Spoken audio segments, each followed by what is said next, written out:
ভারতও একদিন কালিমার পতাকা উড়বে। শুধু ভারত নয়, শুধু ভারত নয়, সারা পৃথিবীতে একদিন কালিমার পতাকা উঠবে, তবে এটা বেশি দূরে না। তো খ্রিস্টানেরা যখন দেখবে তাদের নবী নবী মানে আমাদের নবীকে, তো তারা কি তাদের দল করবে না আমাদের দল করবে? তো খ্রিস্টান আর মুসলমান যখন একসাথে যোগ হবে, সারা পৃথিবীর এমন কোন মানচিত্র থাকবে না যেখানে আল্লাহর কোরআনের পতাকা উড্ডয়ন হবে না। 80 বছরের বৃদ্ধা বুকে ইট নিয়ে যাচ্ছে, গুছা হয়ে গেছে।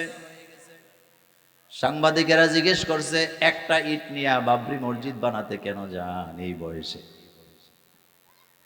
বুড়া লোকটা বলতেছে, এই ইট সাধারণ ইট নয়, 1992 সালের ডিসেম্বরের 6 তারিখে বাবরি মসজিদ যেদিন ভাঙা হয় আমি সেখানে ছিলাম। আল্লাহর ঘরটা সেদিন বাঁচাতে পারি নাই। একটা ভাঙা ইট হাতে নিয়ে বাড়িতে চলে গেছি। এই 33-32 বছর যাবৎ ইটটাকে বুকে নিয়ে ঘুমাই, আর ঘুমের আগে আল্লাহর কাছে দোয়া করি, আল্লাহ বাবরি মসজিদ যারা ভাঙছে, ভবিষ্যতে বাবরি মসজিদ এই ভারতের জমিনে হইছে, এই দৃশ্যটা না দেখাইয়া তুমি আমার মৃত্যু দিও না। এমন একটি কিতাব, এই কিতাবের বিরোধিতা যারা করবে পৃথিবী থেকে তারা ইজ্জত নিয়ে যেতে পারবে না। আর কোরআনকে যারা ভালোবাসবে তারা কখনো পৃথিবীতে ইজ্জত হারা হবে না। এই কথাটা আল্লাহর না মোল্লার? আল্লাহ। মক্কা নগরীতে 2 প্রকার লোক ছিল। এক প্রকার লোক কোরআন শুনতো নেশার মতো। বলেন কিসের মতো? রাসূল সাল্লাল্লাহু আলাইহি ওয়াসাল্লাম কোরআন তেলাওয়াত করতেন কাবার সামনে, তখন 5 ওয়াক্ত নামাজ নাই, শুধু তাহাজ্জুদ। রাসূল সারা রাত কোরআন তেলাওয়াত করতেন। একদল লোকেরা সারা রাত মানে না ঘুমাইয়া রাসূলের কণ্ঠে কোরআন তেলাওয়াত করতেন, শুনতেন, কিন্তু তারা কোরআনটা মানতেন না। আরেক দল রাসূলের কণ্ঠে কোরআন শুনতেন, তারা মানতেন। যার কারণে যারা শুধু শুনতেন কিন্তু মানতেন না, আল্লাহ তাদেরকে জাহান্নামের ঘোষণা দিয়েছেন। আর যারা বলেছেন সামিয়ানা ও আতানা, শুনলাম এবং মানলাম, আল্লাহ বলছেন গফরানাক, আমি তাদেরকে ক্ষমা করে দিয়েছি। তাহলে বোঝা গেল কোরআন শুধু শুনলে হবে না, কোরআন শোনার মধ্য দিয়া মুক্তি পাওয়ার কোনো রাস্তা নাই। কোরআনকে নিজের জীবনে আমলও করা লাগবে। আল্লাহর নবী কাবার চত্বরে দাঁড়ায়া কোরআন তেলাওয়াত করতেছিলেন। আবু জাহেল, আবু লাহাব, আবু সুফিয়ানরা এত মজা পাচ্ছিলেন কোরআনে। সারা রাত দাঁড়ায় দাঁড়ায় রাসূলুল্লাহর কণ্ঠে তারা কোরআন শোনেন। কোরআন শোনার পরে তারা যখন সুবে সাদেকে বাড়ির দিকে রওনা দিছেন, আবু জাহেল, আবু লাহাবরা বলা বলি করতেছে, আমরা মক্কার নেতৃত্বে আমরা আছি, আমরা যদি এভাবে রাতের বেলা গোপনে গোপনে কোরআন তেলাওয়াত শুনি, মক্কার লোকেরা যদি এটা টের পায়, তাহলে মক্কার প্রতিটা লোক কালিমা পড়ে মুসলমান হয়ে যাবে। সুতরাং আগামী দিন থেকে আমরা নিজেরাও কোরআন শুনবো না, কাউকে কোরআন শুনতেও দেওয়া হবে না। وقال الذين كفروا لا تسمعوا لهذا القرآن, তারা বললেন খবরদার এই কোরআন শুনবা না, কোরআনের কাছাকাছি যাবা না, কোরআন শুনবা না। ঘোষণা দেওয়ার পরে যার যার বাড়িতে চলে গেছে। পরের দিন সবাই যার যার বিছানায় শুয়ে আছে, কিন্তু কোরআন তো এমন এক জিনিস যেই জিনিস মানুষকে কাছে টানে। রাতের বেলা ঘুম আসে না। আবু সুফিয়ান চালাক মানুষ, আবু সুফিয়ান মনে মনে কয় আজকে তো কেউ আসবে না, গতকালকে তো ঘোষণা হয়েই গেছে কেউ যাতে কোরআন শুনতে না যায়, কিন্তু আমার তো কোরআন না শুনলে শান্তি লাগে না, আমি গেলাম আজকে একা একা কোরআন শুনব। একই চিন্তা আবু জাহেলের মাথায়, আবু লাহাবের মাথায়। পরের দিন আবার সারা রাত কোরআন শোনার পরে তারা যখন বাড়ির দিকে রওনা দিলেন, আবু সুফিয়ান আবু জাহিল রে কইতেছে, কই গেছিলি? কই তুই যেখানে গেছস আমি তো একই জায়গায় গেছি। এত মজা লাগে কেন কোরআন? এবার আমি আপনাদেরকে আবু সুফিয়ানের একটা ভবিষ্যৎবাণী শোনাই। তিনি কিন্তু পরবর্তীতে মুসলমান হয়েছিলেন, হয়েছেনি? সেদিন আবু সুফিয়ান আবু জাহিলের দিকে আঙ্গুল দিয়া বলেছিলেন, আবু জাহিল, যেই কোরআন আমাদেরকে রাতের বেলা ঘরে ঘুমাতে দেয় না, আমরা ঘোষণা দিলাম কোরআন শুনবো না, অথচ কোরআন না শুনলে শান্তি পাওয়া যায় না। আমি আজকে ভবিষ্যৎবাণী করলাম, এই কোরআন একদিন সারা দুনিয়া দখল করে নিবে।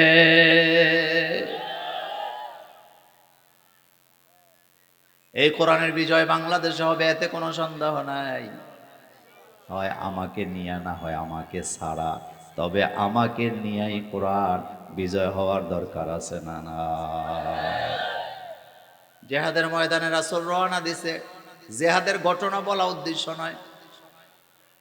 এমন সময় জেহাদের ঘোষণা আসছে, যেই সময় খেজুর পাকছে, খেজুর কাইটা সারা বছর এটা জমায়া খাবে।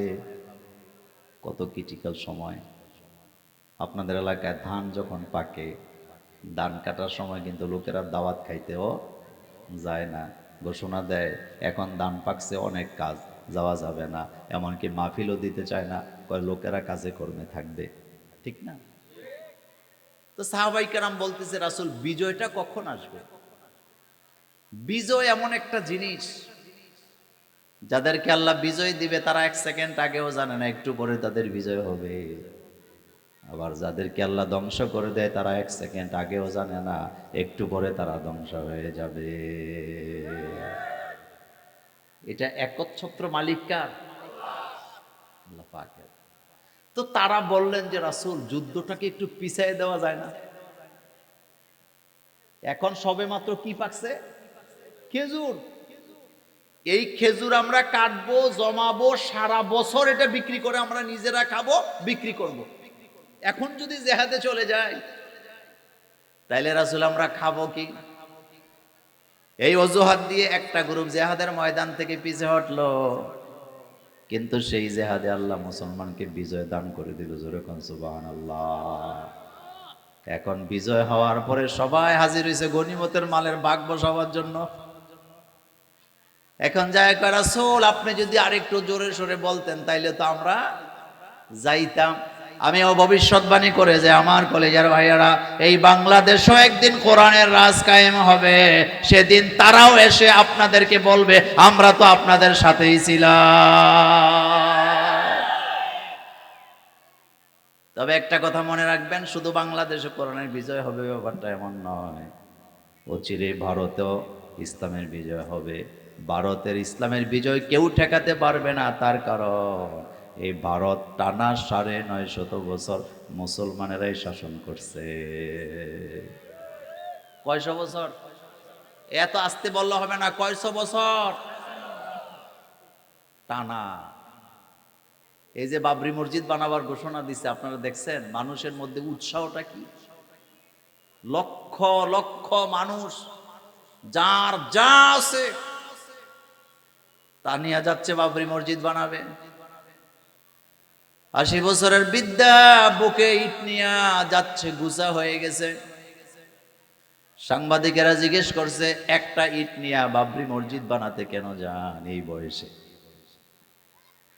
বুড়া লোকটা বলতেছে, এই ইট সাধারণ ইট নয়, 1992 সালের ডিসেম্বরের 6 তারিখে বাবরি মসজিদ যেদিন ভাঙা হয় আমি সেখানে ছিলাম।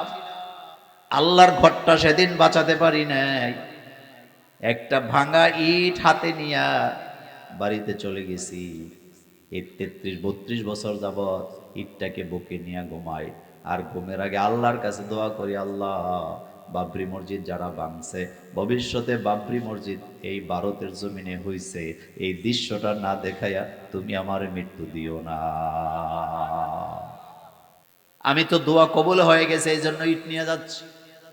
এটা সাধারণ কোন ইট নয়, এটা ওই ইট যেই বাবরি মসজিদ ভাঙ্গা হয়েছিল। 6 বছরের বাচ্চা মহিলা, 6 বছরের বাচ্চা মেয়ে, 3টা ইট নিয়ে যাচ্ছে। সাংবাদিকেরা জিজ্ঞেস করছে কোথায় যাও? বাচ্চা মেয়ে বলতেছে আল্লাহর ঘর বানাবার জন্য যাই।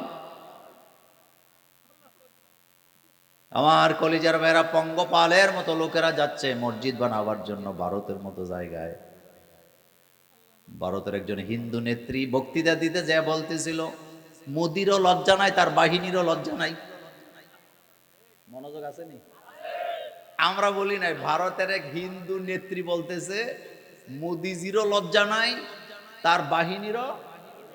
তো হ্যাঁ, নিজে এটার উপমা দিতেছে, কয় মোদিজি ভারত যে তাজমহল নিয়ে অহংকার করে, সারা পৃথিবীর সপ্ত আশ্চর্যের একটা তাজমহল, এই তাজমহল মুদিরা বানায় নাই, এই তাজমহল মুসলমানেরাই তৈরি করেছে।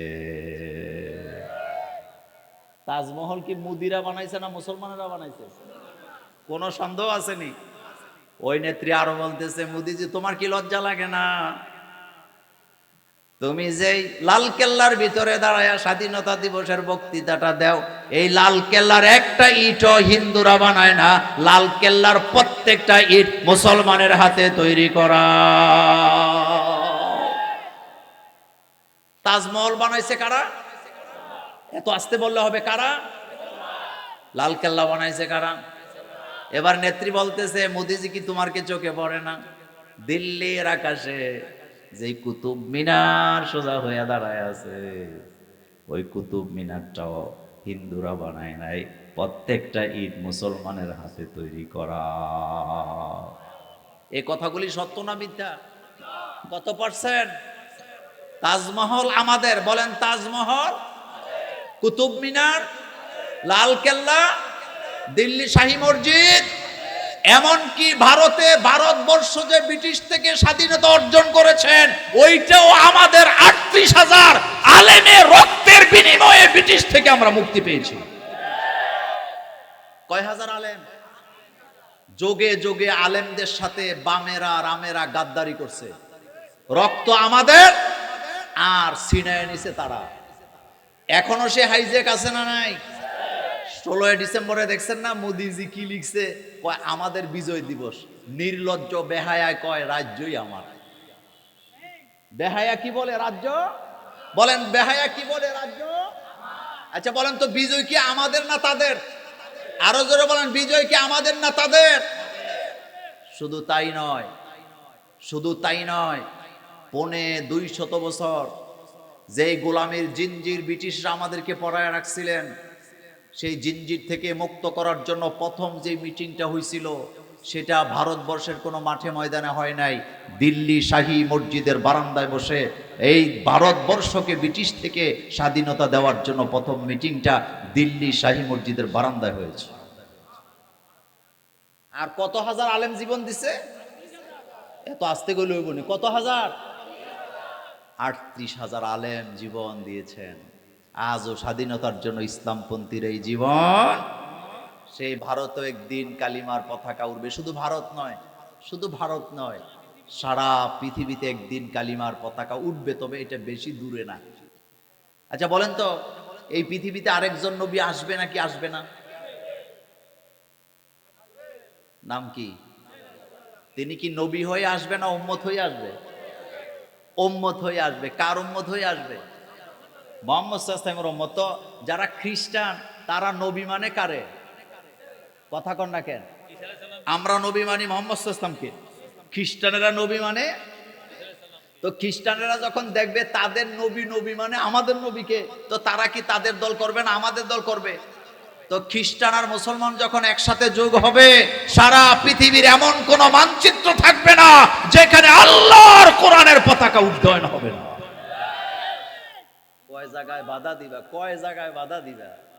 এই জন্য আমি এই পয়েন্টে এইভাবে শেষ করতে চাই, কোরআন এমন এক বিস্ময়কর কিতাব, এটাকে দমানো যায় না, এটা তুষের আগুনের মতো জ্বলে। সুবহানাল্লাহ। আচ্ছা আপনারা বলেন তো, দিনে দিনে মাদ্রাসার সংখ্যা পৃথিবীতে বাড়তেছে না কমতেছে? 10 বছর আগে যে অবস্থা ছিল, বর্তমানে আপনি যায় দেখেন প্রত্যেক পাড়ায় পাড়ায় একটা করে হেফজ মাদ্রাসা আছে। কি মাদ্রাসা আছে? আমার কলেজের ভাইরা, গত কয়েকদিন আগে রিপোর্ট বেরিয়েছে, সারা পৃথিবীতে বর্তমানে কোরআনের হাফেজের সংখ্যা 6.5 কোটি ছাড়ায় গেছে। অনেক দেশের জনসংখ্যাও 6.5 কোটি নেই। কিন্তু মুছে তেল দিয়া লাভ নাই। এই কাগজের যতগুলা কোরআন আছে, সমস্ত কোরআন যদি একসাথে করে কেউ জ্বালায় দেয়, কোরআনের কোনো সমস্যা নাই। কারণ আল্লাহ রাব্বুল আলামিন হাফেজদের কলিজার ভিতরে কোরআনকে এমন ভাবে জমায় রাখছে, একজন দুইজন নয়, 6.5 কোটির উপরে হাফেজ দুনিয়াতে তৈরি করেছেন কে? আমার কলেজের এবারে 6.5 কোটি হাফেজ যদি একসাথে করে কেউ জ্বালায়া দেয়, কোরআন বোধহয় শেষ। আল্লাহ বলতেছে বাল হুয়া কুরআনুম মাজিদুম ফি লাওহিন মাহফুজ।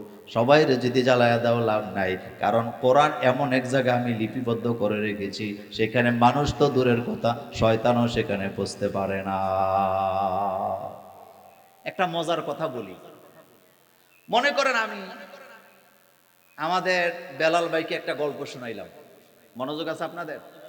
5 মিনিটের একটা গল্প আমি আমাদের বেলাল ভাইকে শোনালাম। 5 মিনিটের গল্পটা যেই শব্দ আমি ব্যবহার করলাম, যেই বাক্যগুলা ব্যবহার করলাম, যেখানে থামলাম, হুবহুব বেলাল ভাইকে যদি বলি আপনি মিজান ভাইকে সেম গল্পটা শোনাবেন, বেলাল ভাই কি সেটা পারবে? কথা কোন না কেন পারবে? আচ্ছা, তো বেলাল ভাই শোনাইলো মিজান ভাইকে আমার বলা গল্প, মিজান ভাই আবার আরেকজনকে শোনাইছে, আরেকজন আবার আরেকজনকে শোনাইয়া 5 নাম্বার ব্যক্তিটাকে বলা হইলো তুমি আবার মোল্লা ভাইয়ের কাছে গল্পটা বলো। আমি যেই গল্প যেই শব্দে ডেলিভারি দিছি বা আমার যে বিষয়বস্তু ছিল যেটা আমি বেলাল ভাইকে শোনাইছিলাম, 5 ব্যক্তি ঘুরে আসার পরে গল্পটা কি সেই জায়গায় থাকবে না এটা চেঞ্জ হবে? এমনও হতে পারে বিষয়বস্তুটাই আর আগের জায়গায় থাকবে না। এবার খেয়াল করেন আমার কলেজের ভাইয়েরা, আল্লাহ রাব্বুল আলামিন লাউহে মাহফুজে কোরআন লিপিবদ্ধ করেছেন, সেখান থেকে আল্লাহ পাক জিবরাইলের কাছে কোরআন পাঠায়, জিবরাইল এসে রাসূলুল্লাহর কাছে শোনায়, রাসূলুল্লাহ তার উম্মতকে শোনাইছে, সেখান থেকে বাই রোটেশন আসতে আসতে আমাদের কোম্পানিগঞ্জে আসছে 1500 বছর আগের হুবহুব কোরআন, যেটা আল্লাহ জিবরাইলকে দিছিল, জিবরাইল রাসূলকে দিছিল। প্রত্যেকটা নক্তা, প্রত্যেকটা জবর, প্রত্যেকটা জের, প্রত্যেকটা পেশ যেটা যেভাবে ছিল হুবহুব আজও সেভাবে আছে না নাই? আল্লাহু আকবার বলতে মন চাইলো না? একটা কবিতা হুবহুব লিখতে পারে না, শব্দের পার্থক্য হয়, উচ্চারণে পার্থক্য হয়। একটা গল্প 5 জনকে ঘুরায় দিলে বলতে পারে না, বিষয় বস্তু মনে রাখতে পারে না।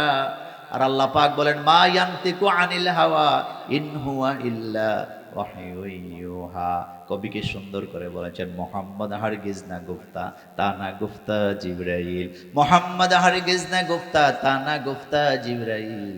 জিবরাইল হারগিজ না গুফতা, তা না গুফতা রাব্বুল জলিল। রাসূলুল্লাহ কথা বলে না ততক্ষণ, জিবরাইল বলে না যতক্ষণ, জিবরাইল বলে না ততক্ষণ, আল্লাহ বলে না যতক্ষণ। তার মানে আল্লাহর কথাই রাসূলুল্লাহর জবানে আছে না না? আমার কলেজের ভাইয়েরা, শেষ এই পয়েন্টে শেষ কথাটা বলি।